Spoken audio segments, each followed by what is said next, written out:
Hi, and welcome to Conversations to Connect. I'm Fenella Hawksley, and this podcast is brought to you in collaboration with the Campaign to End Loneliness.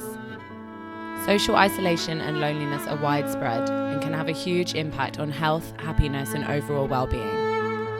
All people of all ages need connections that matter, and on this podcast we will be hosting conversations to share insights, knowledge, and research to inspire change and to help people feel more connected.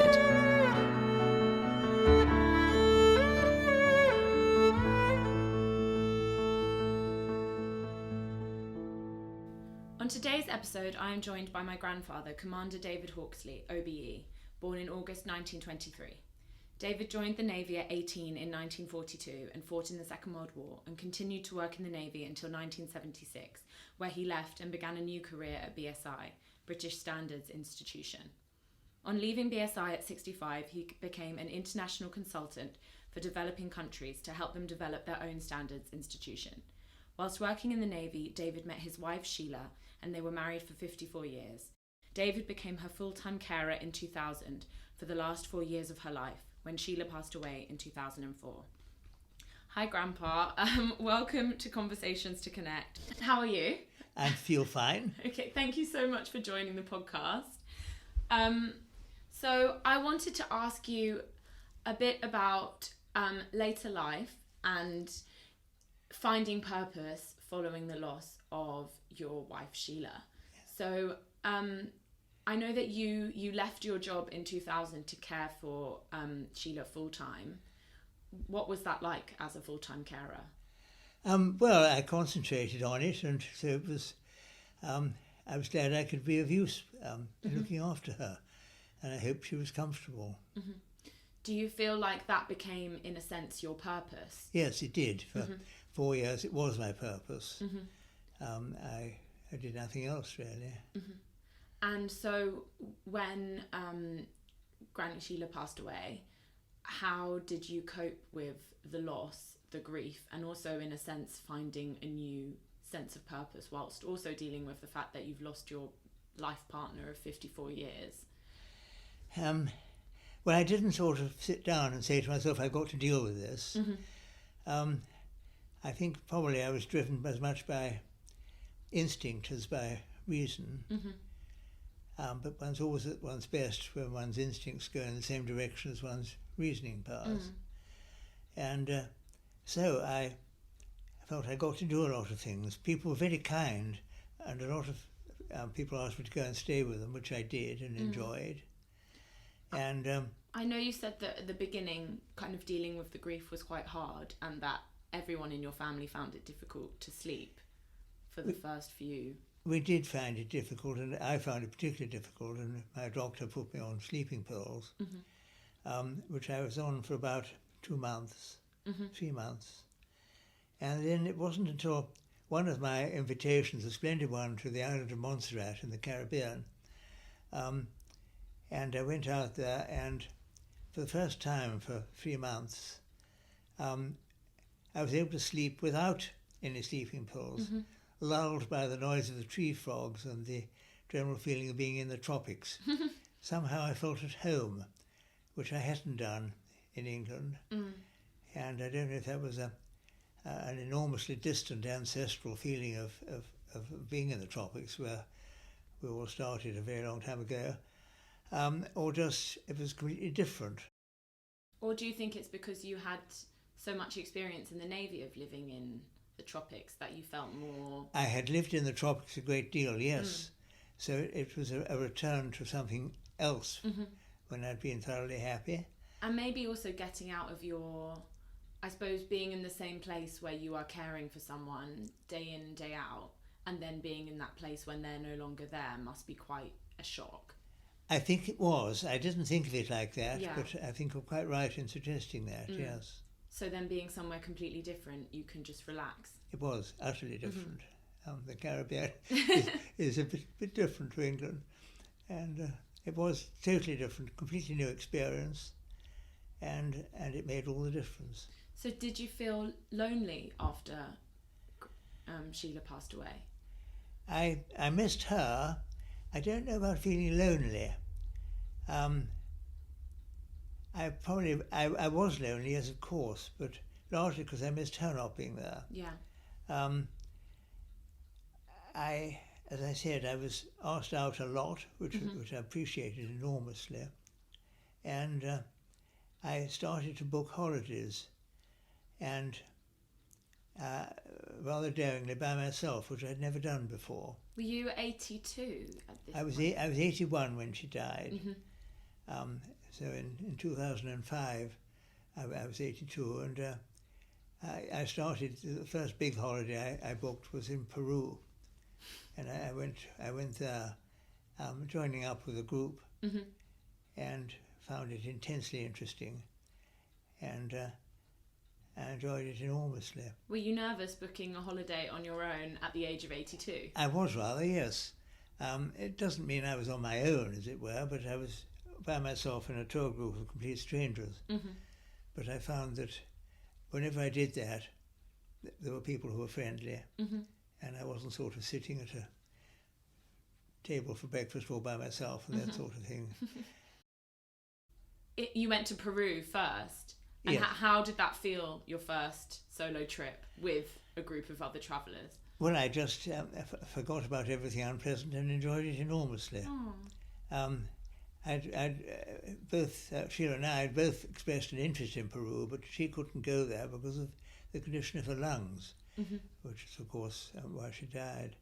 And so I was not, as it were, leaping at the first opportunity to go to Peru, but it was something we hadn't been able to do together. Is that because it was so high up? Because of the altitude, yes. So then, what did you do in Peru on this tour group? We had a very intensive tour of the whole place from Lima on the seacoast, rather cold and foggy, although it's on the equator almost. And then we, in stages, stopping the night halfway up, went up to the top of the Andes and over a pass 16,000 feet high. Wow. And spent the rest of the time up there on the on Lake Titicaca, on the edges of it, and got used to the altitude. At first it feels as if you're walking through treacle, but then slowly you get used to it, and you don't take the stairs at a run, of course, and you realise your limitations. And then we went on from there to Machu Picchu, which is a most extraordinary ancient city, which you've probably read about, everyone has. A sort of a place where it's so enigmatic, you don't know what it was for, really, but it was an extraordinarily beautifully made, sophisticated-looking city right up in the mountains. And then finished off in Cusco, the capital, well, it's not the capital, Lima is, but the principal city in the Andes.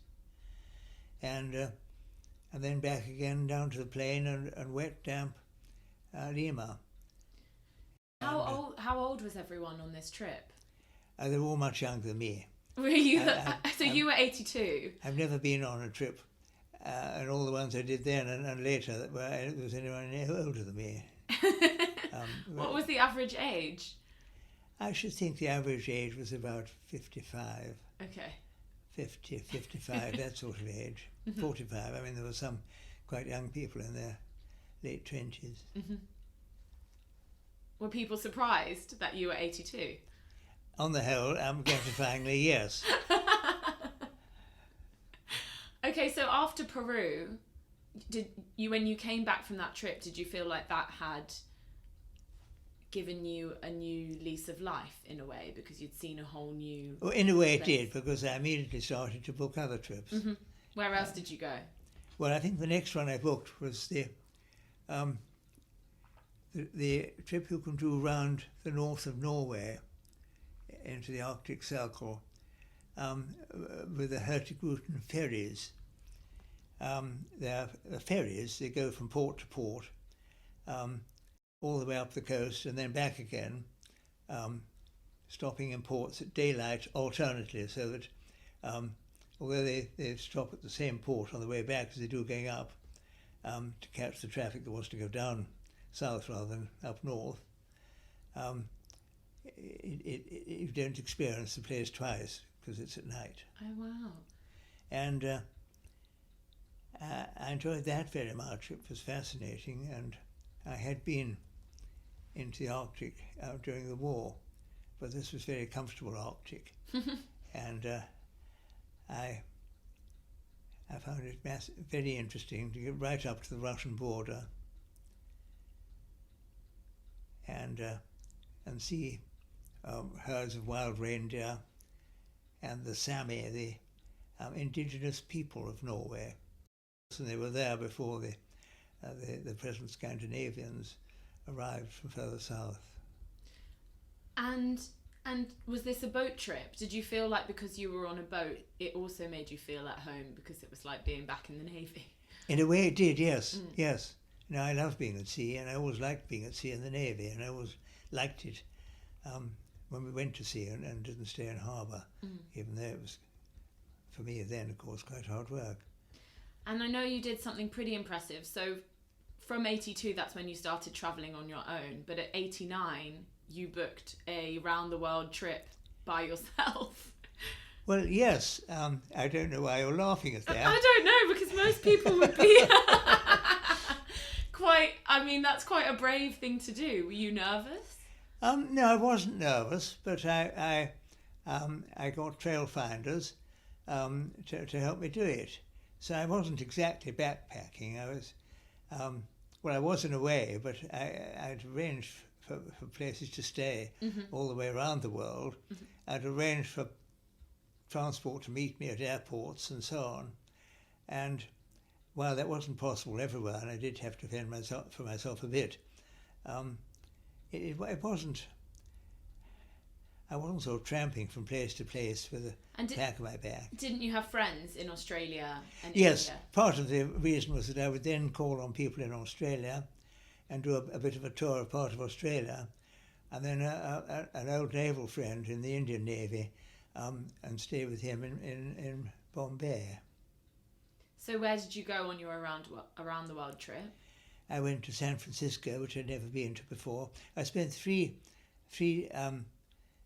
nights in each place, which gave me 2 whole days. That's not that long.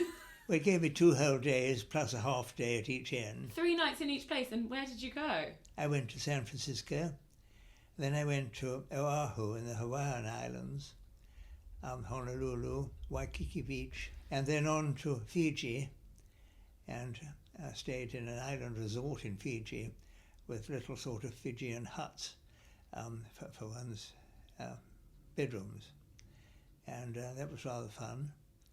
Then to Sydney, and met up with Australian friends, and did a bit of a tour there, and then on to Singapore, where I spent the night, and did a little bit of sightseeing, seeing how many changes had been since I was last there, which was in about 1958 or something? No, I'd been there working for developing countries. Well, that wasn't very developing, in about 1995. But I had lived there on occasion when I was in the Navy, so I enjoyed seeing the differences. It's completely unrecognisable, the building going on and the reclaimed land. The sea was going further and further south, and then I called in at Bombay and stayed with my friend in India, and then on to England. Wow. It's quite impressive. It took about 6 weeks. 6 weeks of staying in places 3 nights, only 3 nights each time. Well, except for when I was tying up with friends in Australia and India, yes. Wow. Did you feel tired at the end of it? No, I just wanted to go on doing it. I felt sad I'd finished. Wow. I've never really, I'm afraid, felt excited at the thought of getting back here to England. It's usually raining. That's true. But you also have done a lot of stuff. I know that you said when you became Sheila's full-time carer, you left your job Yes. working as an international consultant. Yes. So after Sheila passed away, you also carried on working, or was it volunteering? Or you started volunteering? I volunteered. Okay. I was over 80 by then, and my CV doesn't look very good with that date down. And so I had already started while... I'm sure it looked very good. You've had 3 different careers. I'd already started while she was still alive to work for the Woodland Trust. Okay. What were you doing for the Woodland Trust? Well, I rather hoped when I volunteered they'd give me a wood to look after or something, but they didn't. They asked me to go around talking about the Woodland Trust and raising money, which of course they need. And I did that, and I found it interesting because I prepared a lecture with a lot about the last ice age and the ice ages and how that affected our woodland enormously, the way it's travelled all the way from where it is now down to the Mediterranean and back again about every 120,000 years while we've had an ice age. And it has of course affected the woodland enormously. It's weirdly portable and tough and so much so much stronger than the tropical jungles, which can be destroyed forever so easily. It's very difficult to destroy ancient temperate woodland forever. It goes again. If you cut it down? Even if you cut it down, yes. So there's a lot of creating more woodland is simply giving it a chance to grow and encouraging it. So did you continue working for the Woodland Trust while you were looking after Sheila? I did, yes. And then, because it just meant an hour or two talking. Mm-hmm. And then I continued after she died for a bit, but I found that I had to alter my lecture materials, and by then I'd talked to most of the people around where I lived, and they didn't want to hear it twice. So then you started volunteering for the RNLI? I started volunteering. I'd been a member of the RNLI for years because I had a boat. Is that the Royal National Lifeboat Institution? Yes. I'd had a boat, and so I belonged to it, but I felt I ought to volunteer to help it run after that. And I did quite a lot of collecting, and joined the local fundraising branch. In Bournemouth? In Southbourne of Bournemouth, and then found it expanded a bit, and in the end it was Christchurch and Bournemouth, and I went through the various things one can do as a committee member, and then a treasurer, box secretary, chairman, and then found someone. I was getting much too old for it by then, so I found some people who were younger than me to do all those jobs. How long? No, because you worked for them for a really long time, and there was one moment where you were chairman and treasurer and secretary all at the same time. Yes. Okay, so 3 roles. What do you do as part of the Christchurch and Bournemouth branch of the RNLI? Well, by now I don't really do very much except wave a bucket about occasionally trying to collect money. But I've been kicked upstairs to be... You are 99! I've been kicked upstairs to be president of the branch, which means I don't have to do anything. So what's your actual title? President. So you're president of the RNLI? Yes, it sounds wonderful, but it means I'm conveniently out of the way, really. I don't think so. I think that's what most people want. They want to be a president, so I think that's a pretty impressive title. But so... Did you start volunteering for the RNLI in 2004? In 2005, actually. Okay.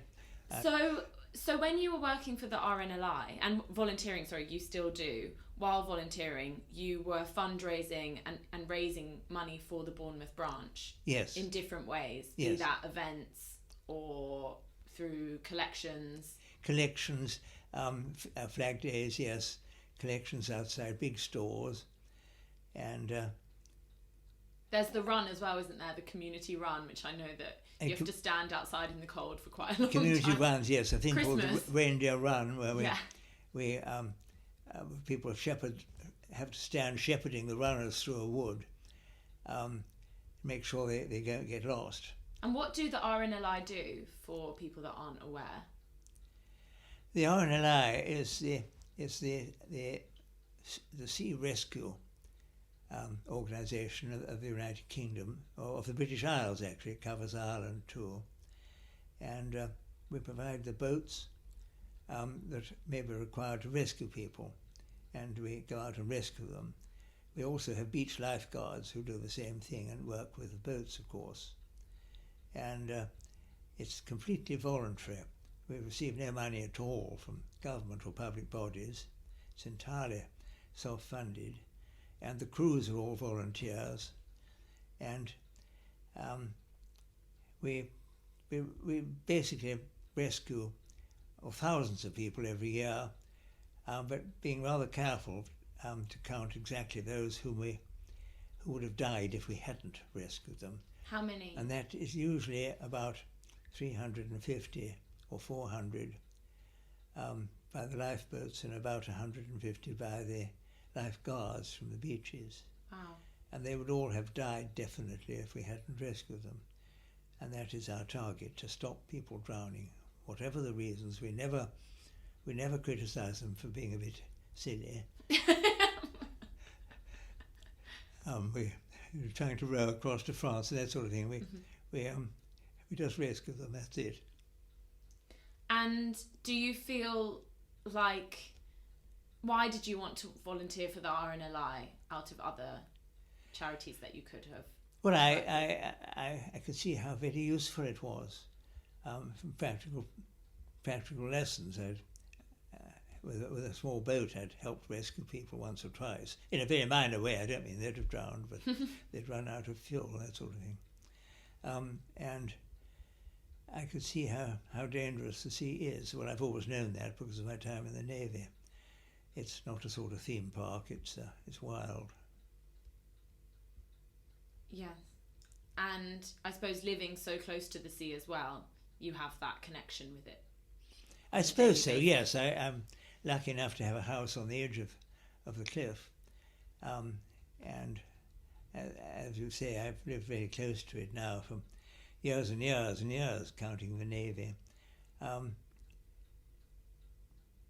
And you get a sense of the reality of it after some time, and you can see just how dangerous and how at times safe it is. But it's never something you can trust for a minute. Yeah, it's powerful. You have to understand the sea's power. It's very powerful and it's unexpected. Mm. And you can look at a bit of beach or some rocks for half an hour, nothing happens, and then suddenly a very big wave will wash all over it and would have washed you away if you'd been standing there. Yeah, I had that when I went to Kerala and was surfing. One day the sea can be completely calm and surfing's fun, and the next day it was so scary. I had to get out of the water. It's very dangerous, yes. Yeah. Yes. I wanted to ask, so do you feel that in being part of the RNLI and working for so long for them, you've become part of a community? I hope so. I can't say I made that decision deliberately, but yes, I did. Of course I did, and which I hadn't felt about at all. Somehow, if you move about a lot, you don't feel much of a community except with the people you're with at the time, and I'd rather lost that when I stopped working. And yes, it reconnected me with people. Because I know that obviously being in the Navy, that's a huge community for... How long were you in the Navy? 35 I was in it 35 years. Oh yes, I felt absolutely lost when I left it. I had to surrender my identity card somewhere, the nearest naval establishment. And I'd had an identity card since I was 16, because civilians had them during the war. And then I joined the Navy and had one, and suddenly I didn't have any identity. I felt absolutely lost. I've never understood people who don't want identity cards. I think it's rather nice to have one, then you know who you are. Oh, and so you felt like you didn't know who you were anymore when you left the Navy? Yes, sort of, for a bit.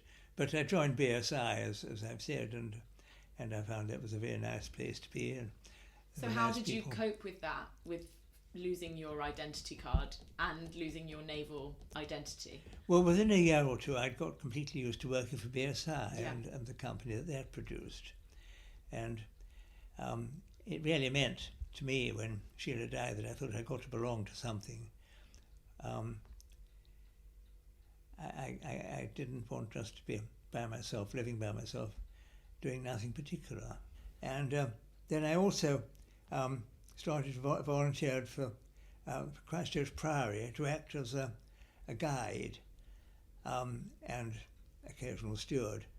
And when did you start doing that? I started doing that in 2005 too. So, okay. I'd always been interested in its, well, since I moved here, in its history. It's an extraordinary old building, and so I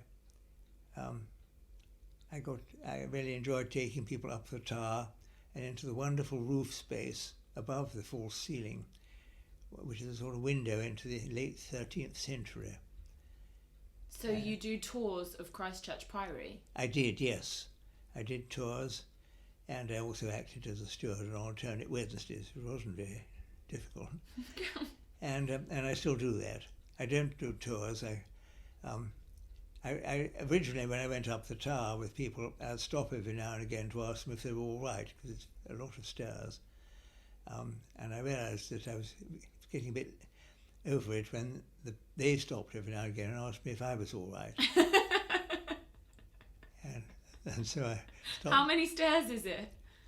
It's something like 198. Do you still do them? No. Okay, good. No, not after that signal that I wasn't quite up to it. I feel like a sense of purpose and having a mission has always been very important to you. Is that something that you've consciously thought about, or you've just always felt like you wanted to do something useful and important? I think I wanted to do something useful. Didn't matter if it wasn't important, but useful.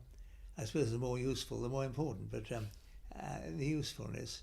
And again, I think that's probably a tribal instinct. And as I think I've said, we're at our happiest when our instinct is the same as our reasoning, and they produce the same result. And it did in that case, which is to belong to something. So the instinct is to do something of value and to belong? I think so. It's part of our old tribal instinct that we've had ever since we were the equivalent of baboons. And do you feel like you did manage that with the RNLI and with your work at the Priory? I've never sort of thought consciously about whether I managed it or not. It's what I did. And I suppose it could be said I did manage it, but I've never thought, oh, that's all right, I managed that. Because it doesn't work like that. But I suppose you consciously made an effort to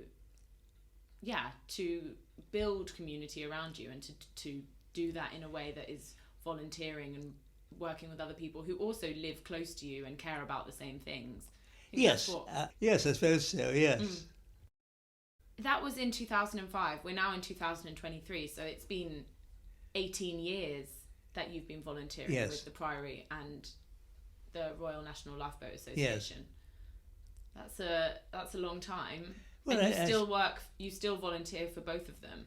Well, yes, but as I've said, I really do very little for the RNLI, except if I can, without being too much of a nuisance, because I walk with two sticks and it needs Well, the only reason you got demoted from treasurer was because carrying 15 kilograms of coins isn't very safe. Oh, well, no, I had an accident doing that. Yeah. Sorry. I wasn't and it's robbed. Not demoted, it's promoted to president. I wasn't robbed, I just fell over and tried to hang on to the coins instead of saving myself. Yourself, oh no. However, that was all right, it's all over now. So you are now 99. What do you do to keep that sense of purpose and community around you? Well, I suppose because I still do belong to the RNLI and I still do work occasionally for the Priory. I've got very nice neighbours. I probably belong less and less to the community, really, except possibly by now, because I'm so old, I may be a sort of mascot for some of it, I don't know. I don't think that's true. I think your neighbours value you as part of the community. I know that you're celebrating your 100th birthday this August. That's very impressive. If I'm still here. Don't say that! What are you going to do for it? Well, I'm giving a big family party, and I hope people will come and enjoy it. An awful lot of it will be my immediate family. I find I've got 28 descendants and their partners, which is quite a lot. Yeah. Great-grandchildren. Yes, children, grandchildren, great-grandchildren.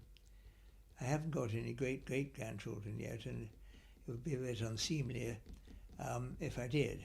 What do you feel like you've learnt in 100 years of life? Nearly 100. I've learnt, I suppose, to respect other people and their opinions and their abilities.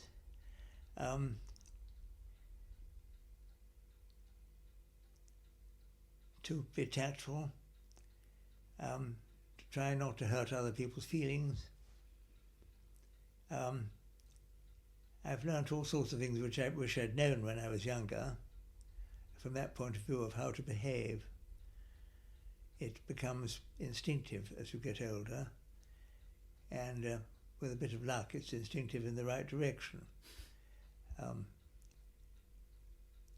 And so I think really what you learn is to get on with people. That's what matters most.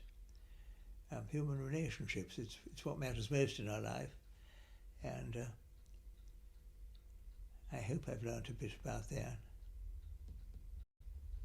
I think just learning that human relationships are what matters most is an important lesson that people don't learn quick enough. I think so, yes. Maybe we've prioritised the wrong things for quite a long time before learning. Well, we have to prioritise living, making a living, earning enough money to keep oneself going and one's family. And actually, it all comes down to getting on well with people, because the better you get on with people, the more successful you'll be.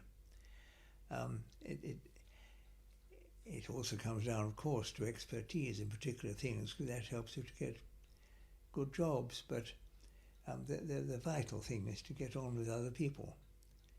It's more important than anything else. Well, thank you so much. We always end this podcast on 2 questions.